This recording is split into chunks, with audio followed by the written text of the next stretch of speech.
தாவேகா புசி ஆனந்த் திடீர் கைது, உறுதியானது 5 ஆண்டு சிறை தண்டனை.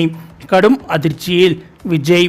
அதாவது தமிழக சட்டமன்ற தேர்தல் நெருங்கி வரும் நிலையில் விஜய் அவர்களுக்கு அடுத்தடுத்து சிக்கல் ஏற்பட்டு கொண்டே இருக்கிறது என்றுதான் சொல்ல வேண்டும். ஏனென்றால் சத்தமே இல்லாமல் விஜய் கட்சியிலிருந்து பலரும் திமுகவிற்கு தாவ தொடங்கிவிட்டனர். தற்போது விஜயின் தனிப்பட்ட விஷயங்கள் எல்லாம் வெளியே வரத் தொடங்கிய நிலையில் விஜய் இப்படிப்பட்டவரா என்று அனைவருக்கும் கடும் அதிர்ச்சியை ஏற்படுத்தி இருக்கிறது. ஏற்கனவே விஜய் அவர்கள் கரூர் விஷயத்தில் இருந்து இன்னும் மீளவில்லை என்றுதான் சொல்ல வேண்டும். விசாரணை அது இது என்று டெல்லிக்கு சென்று கொண்டுதான் இருக்கிறார். அது மட்டுமில்லாமல் அடுத்தடுத்து அவர் நடத்திய மாநாடுகளில் இளைஞர்கள் பலியான வண்ணம் உள்ளனர். மேலும் இதற்கெல்லாம் காரணம் தாவேகாவின் மாநாடு ஏற்பாடுதான் காரணம் என்று பலரும் குறை கூறினார்கள். ஏனென்றால் அங்கு சரியான வசதி இல்லை, அங்கு எதுவும் கிடைக்கவில்லை, தண்ணீர் கூட கிடைக்கவில்லை, நாங்கள் உயிர் பிழைத்துதான் மீண்டு வந்திருக்கிறோம் என்று அங்கிருந்து வந்தவர்கள் பேட்டியில் கூறியிருந்தனர் என்பது குறிப்பிடத்தக்கது. இதுபோக தாவேகாவில் உட்கட்சி பூசல் நிலவுவதாகவும் கூறப்படுகிறது. அதாவது அதிமுகவில் இருந்து விலகி தாவேகாவில் இணைந்த செங்கோட்டையனுக்கும் புசி ஆனந்திற்கும் இடையே மோதல் போக்கு அதிகரித்திருப்பதாக தகவல்கள் வெளியாகி வருகிறது.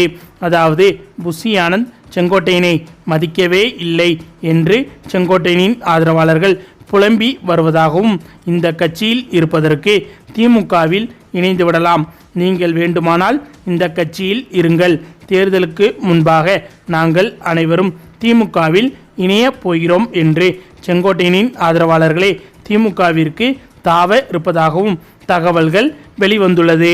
இந்த நிலையில் தற்போது செங்கோட்டையனும் தாவேகாவில் மரியாதையே இல்லை, விஜய் எப்படிப்பட்டவர் என்று நினைத்தேன், ஆனால் அவரின் குணாதிசயங்கள் எல்லாம் அடுத்தடுத்து வெளியே வந்து அனைவரையும் அதிர்ச்சியடைய வைத்துள்ளது. இந்த கட்சியில் இணைந்து அரசியல் அனுபவத்தை வீணடிப்பதற்கு நான் திமுகவில் இணைய போகிறேன் என்று தற்போது செங்கோட்டையனும் தன்னுடைய ஆதரவாளர்களிடம் கூறி இருப்பதாக தகவல்கள் வெளிவந்துள்ளது. இந்த தகவல் அறிந்த விஜய் அவர்கள் தற்போது செங்கோட்டையனிடம் பேசி சமாளித்து வைத்திருப்பதாக சொல்லப்படுகிறது. இது ஒரு புறம் இருக்க, விஜய் அவர்கள் தலையில் அடுத்து ஒரு இடி விழுந்துள்ளது. அதாவது விஜய் அவர்களின் தமிழக வெற்றிக் கழகம் கூட்டணியிலிருந்து ஒரு முக்கிய கட்சி விலகி இருப்பது அரசியல் வட்டாரங்களில் புதிய விவாதத்தை ஏற்படுத்தியுள்ளது. இந்த முடிவு வரவிருக்கும் தேர்தலில் தாக்கத்தை ஏற்படுத்துமா என்ற கேள்வியும் எழுந்துள்ளது. அதாவது விஜயின் தமிழக வெற்றிக் கழக கூட்டணியில் இருந்து விலகுவதாக ஜனநாயக முஸ்லிம் மக்கள் கட்சி அதிகாரப்பூர்வமாக அறிவித்திருக்கிறது. கடந்த 8 மாதங்களாக தாவேகாவுடன் இணைந்து பயணித்து வந்த நிலையில் அக்கட்சியின் செயல்பாடுகள் திருப்தி இல்லை என்பதால் கூட்டணியிலிருந்து முழுமையாக விலகுவதாக கட்சி தலைவர் MF தமீம் தெரிவித்திருக்கிறார். தாவேகா கூட்டணியிலிருந்து விலகியதை அடுத்து தற்போது திமுக கூட்டணியை ஆதரிக்க முடிவு செய்துள்ளதாக MF தமீம் கூறியிருக்கிறார். மேலும் வரவிருக்கும் சட்டமன்ற தேர்தலில் திமுக தலைமையிலான கூட்டணியில் போட்டியிட வாய்ப்பு வழங்குமாறு கேட்டிருப்பதாகவும் அவர் தெரிவித்திருக்கிறார். தமிழக அரசியலில் தாவேகாவின் செயல்பாடுகள் குறித்து பல்வேறு விமர்சனங்கள் எழுந்து வரும் நிலையில் கூட்டணியில் இருந்த ஒரு கட்சி வெளியேறி திமுகவை ஆதரிப்பதாக அறிவித்திருப்பது முக்கிய அரசியல் மாற்றமாக பார்க்கப்படுகிறது. இந்த தகவல் விஜய்க்கு பெரும் அதிர்ச்சியை ஏற்படுத்தியுள்ளது. ஏற்கனவே மிகவும் மோசமான விமர்சனங்களை சந்தித்து வருகிறார் விஜய். குறிப்பாக திரிசாவுடன் இவர் காட்டும் நெருக்கம் இவரை கடும் சர்ச்சையில் சிக்க வைத்திருக்கிறது. சமீபத்தில் நேர்காணல் ஒன்றில் பேசிய மூத்த சினிமா பத்திரிகையாளர் வலைபேச்சு அந்தணன் கூறியதாவது, தமிழ்நாட்டு மக்களுக்காக அடுத்த 33 வருடத்தை கொடுக்கப் போவதாக ஜனநாயகன் படம் இசை வெளியீட்டு விழாவில் விஜய் பேசியிருந்தார். சங்கீதா விஜயுடன் சேர்ந்து இனிமேல் வாழப் போவதில்லை, தமிழ்நாட்டு மக்களுக்காக மட்டுமே விஜய் உழைக்கப் போகிறார் என்று அவரது கட்சியினர் ரசிகர்கள் எல்லாம் கூறினார்கள். இந்த நிலையில் நடுவில் இந்த திருசா வந்தா என்ன பண்ணுவீங்க என்பது போல திரிஷாவின் ஆட்டம் சூடு பிடித்ததால் விஜய் ரசிகர்களே இப்போது விரக்தி அடைந்து விட்டனர். சமீப காலமாக விஜயை சுற்றி நடக்கும் சர்ச்சைகளை பார்த்து கடுப்பாகி இனிமேல் விஜய்க்கு முட்டு கொடுக்க முடியாது என்று அவரது ரசிகர்களே வெளிப்படையாக பேசத் தொடங்கிவிட்டனர். விஜய் அதிமுகவுடன் கூட்டணி வைப்பார், தேமுதிகவுடன் கூட்டணி வைப்பார், காங்கிரசுடன் கூட்டணி வைப்பார் என எதிர்பார்த்த பலருக்கும் அல்வா கொடுத்துவிட்டு கடைசியில் திரிஷாவுடன் தான் அவர் கூட்டணி வைத்துள்ளார் என்று அவரது ரசிகர்களை கலாய்த்து ரீல்ஸ் போடும் அளவுக்கு விஜயின் நிலைமை ரொம்பவே பரிதாபமான நிலைக்கு தள்ளப்பட்டுள்ளது. திரிஷா விவகாரத்தில் விஜய் நடந்து கொண்டது கொஞ்சம் கூட ஏற்புடையது இல்லை. இதற்கு மேலும் விஜய்க்கு யாரும் முட்டு கொடுக்க முடியாது.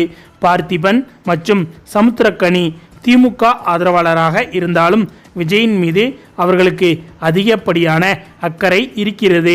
அதனால்தான் வீட்டிலேயே திரிஷாவை 4 சுவத்துக்குள் அடைத்து வைக்க வேண்டும் என்று குந்தவையை வீட்டுக்குள்ளேயே குந்த வைங்க என்று பேசியிருக்கிறார். தேர்தல் முடியும் வரை விஜய் மற்றும் திரிஷா கம்முனு இருந்தால் ஜம்முனு இருக்கலாம் என்று அந்தணன் நேர்காணலில் ஆவேசமாக கூறியிருக்கிறார். நடிகை திரிஷாவுடன் விஜய்க்கு இருக்கும் நெருக்கமான தொடர்பு அவரது ரசிகர்கள் கட்சியினரிடையே பெரும் அதிருப்தியை ஏற்படுத்தி இருக்கிறது. கட்சியின் மூத்த நிர்வாகிகள் பலரும் இதற்கு எதிரான தங்களது விரக்தியான மனநிலையை மறைமுகமாக வெளிப்படுத்தியதாக தெரிகிறது. இந்த நிலையில் மிகவும் விரக்தியில் இருந்த விஜய்க்கு மேலும் ஒரு அதிர்ச்சி காத்திருக்கிறது.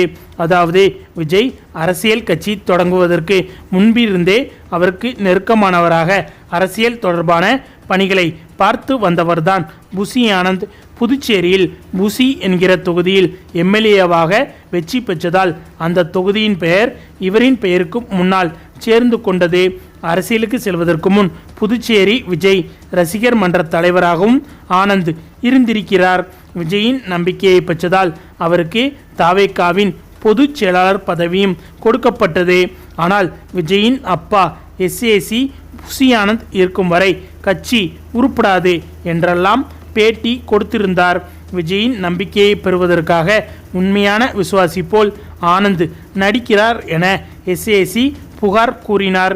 ஆனாலும் அதை விஜய் கண்டு கொள்ளவில்லை. தற்போது சட்டமன்ற தேர்தல் நெருங்கும் நிலையில் வேட்பாளர்களை தேர்ந்தெடுக்கும் பணியில் தாவேகா ஈடுபட்டிருக்கிறது. இந்த நிலையில் 10 கோடி செலவு செய்தால் மட்டுமே எம்எல்ஏ சீட் என புசி ஆனந்த் கரார் காட்டுவதாக சொல்லப்படுகிறது. இதனால் பல மாவட்ட செயலாளர்கள் அதிர்ச்சி அடைந்திருக்கிறார்களாம். அதே நேரம் விஜயின் கார் டிரைவருக்கு புசி ஆனந்த் தேர்தலில் போட்டியிட சீட் கொடுப்பதாகவும் சொல்லப்படுகிறது. மேலும் கட்சிக்கு சம்பந்தமே இல்லாதவரும் தொகுதி மக்களுக்கு யார் என்றே தெரியாத ஒரு சில தொழிலதிபருக்கு புசி ஆனந்த் சீட் கொடுக்க முயற்சித்து வருவதாகவும் நிர்வாகிகள் குற்றம் சாட்டி இருக்கிறார்கள். இந்த நிலையில் புசி ஆனந்த் மீது முறைகேடு புகார் அதிகமாக சென்றதால் போலீசார் அவரை விசாரிப்பதற்காக அழைத்து சென்றதாக சொல்லப்படுகிறது. ஏற்கனவே கரூர் விவகாரம், அது மட்டுமின்றி அடுத்தடுத்து நடந்த மாநாடுகளில் உயிரிழந்த சம்பவம் அனைத்திற்கும் புசி ஆனந்த் தான் காரணம் என்று சொல்லும் அளவிற்கு நிலைமை மோசமாகி இருக்கிறது. ஏற்கனவே இவருக்கு 5 ஆண்டு சிறை தண்டனை கிடைத்திருக்க வேண்டிய நிலையில் தற்போது புசி ஆனந்த் மீண்டும் சிக்கினால் அவரின் நிலை என்னாகும் என்று பலருக்கும் குழப்பமாகவே இருந்து வருகிறது. ஓகே ஃப்ரெண்ட்ஸ், அடுத்தடுத்து சிக்கலில் சிக்கும் தாவேகா கட்சியினரை பற்றி உங்களுடைய கருத்துக்களையும் மறக்காமல் கமெண்டில் சொல்லுங்கள். மேலும் இந்த வீடியோ பிடிச்சிருந்தா லைக் பண்ணுங்கள், ஷேர் பண்ணுங்கள், நம்ம சேனலை மறக்காமல் சப்ஸ்கிரைப் பண்ணுங்கள். தேங்க்ஸ் ஃபார் வாட்சிங்.